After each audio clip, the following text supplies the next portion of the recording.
of the above, actually.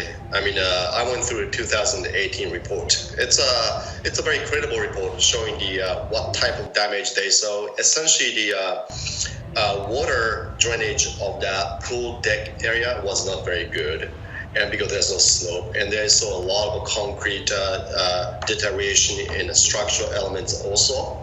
Now, why that deck is important? Because underneath of this deck, actually, there's a full parking garage. It's actually the footprint of a building is much bigger than the tower itself. So it's actually a very important piece of the information because as you saw the video, that failure initiated from the center of the building. Just everything collapsed down to it. And support this column at the lower level appears to be failed. That's where the initiation is. So if the deck decks are kind of a framing to the column, which supporting decks all over the places, right?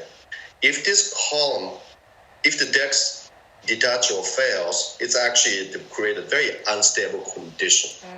So that could be one potential reasons of failures. And obviously, I have to get into much more details to understand the true mechanism of it. But that's definitely not very good.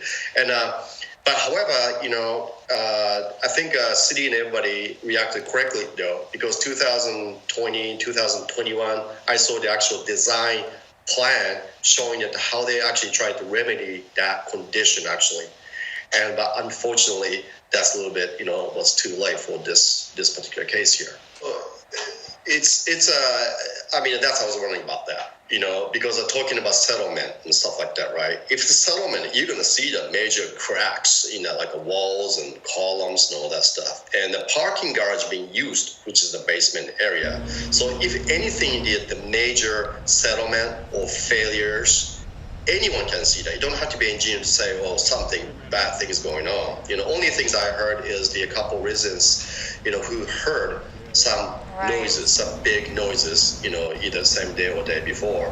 But again, if the deck is somehow deteriorated through, if there's something detached to the column or post or pillars, wherever you go, that will cause a very, very unstable condition. The columns could buckle it, So that's something that engineers need to be essentially peeled off into the evidence of a failure, which is we know exactly the location is, and understand what the failure columns are. And it's essentially you have to simulate in a computer station to see how actually things went in. But that's most likely that would be that kind of things happening in there. But I think what's the important thing here is the maintenance, right? Which they are in the process of this, maintenance of this building. And the maintenance is really a critical part of it. And I must say, Miami-Dade County, their maintenance policy is something probably best in the world. I never come across any places requiring the 40-year safety assessment and recertification and the repairs and stuff like that. This is probably the only one in the world, actually. So it's definitely the maybe 40 years was not maybe, I guess, short enough. I think that would be a potential case here.